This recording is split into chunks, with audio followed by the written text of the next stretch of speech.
होली के पावन अवसर पर बरेली में ऐतिहासिक राम बारात निकाली जाएगी। ये आयोजन धार्मिक आस्था, भक्ति और परंपराओं से ओतप्रोत होगा।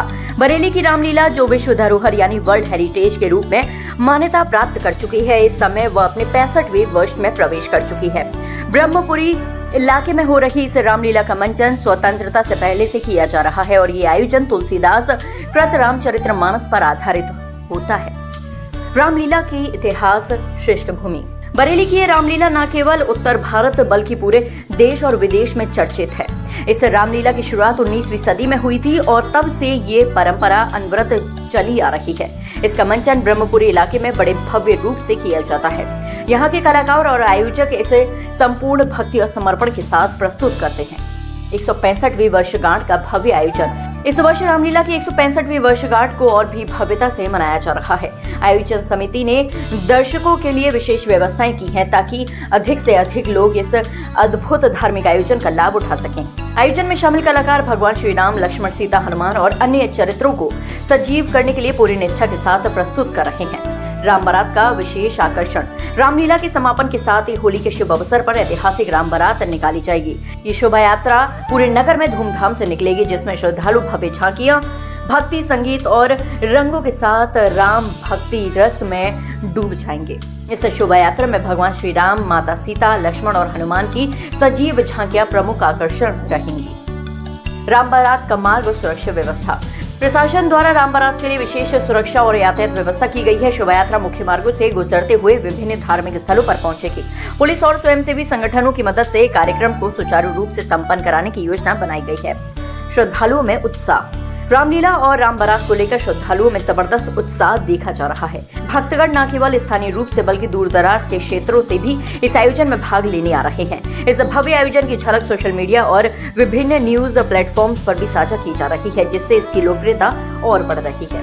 संस्कृति और आस्था का संगम। बरेली की रामलीला न केवल एक धार्मिक आयोजन है बल्कि ये भारतीय संस्कृति और परंपराओं का जीवंत उदाहरण भी है। होली जैसे उल्लासपूर्ण पर्व पर रामलीला और राम बारात श्रद्धालु को भक्ति और प्रेम के रंगों में रंग देती है। इस ऐतिहासिक आयोजन में सम्मिलित होकर भक्तजन धर्म और आस्था के प्रति अपनी गहरी निष्ठा व्यक्त करते हैं। ये 165 वर्ष पुरानी हमारी रामलीला है और ये विश्व धरोहर है। इसको वर्ल्ड हेरिटेज में भी दर्ज किया जा चुका है और ये 8 मार्च से पताके आता है शुरू होके और 16 मार्च को 26 मार्च को जो है इसका समापन होगा। इस रामलीला के द्वारा क्या संदेश जाता है? इस रामलीला के द्वारा ये फागुन माह की रामलीला है,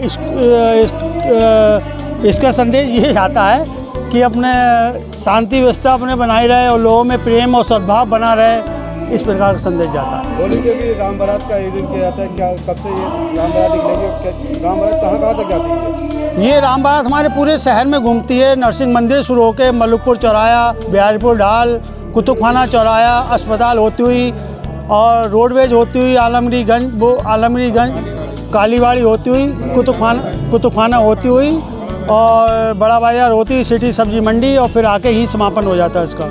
आज के समाज में जैसा प्रभु श्री राम और लक्ष्मण का प्रेम था उस प्रकार का प्रेम होना चाहिए। भरत और शत्रुघ्न का प्रेम जिस प्रकार का था उस प्रकार का प्रेम होना चाहिए।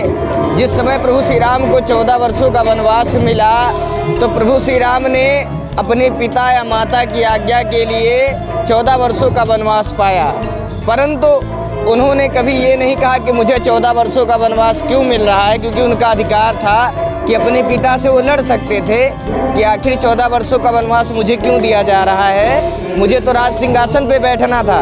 परंतु उन्होंने अपने भाई के जब कहा कि हाँ बड़े जो भरत लाल को राज तिलक होगा तो इतना प्रसन्न हुए कि यदि हमारे भाई को अगर राज तिलक हो रहा है तो कितनी उत्साह की बात है। और भक्तों का कल्याण करने के लिए, ऋषि मुनि महात्माओं का दर्शन करने के लिए वो चित्रकूट पहुँचे, संत महात्माओं का दर्शन किया, खुद संत महात्माओं को दर्शन किया, जिससे कई संतों का उद्धार हुआ और उनका भी जिस कार्य हेतु वो गए थे उनका कार्य पूरा हुआ। यदि वो बन नहीं जाते तो रावण जैसे धुराधर का विनाश नहीं होता। क्या नाम है आपका? हमारा नाम विमल अवस्थी। कहाँ के?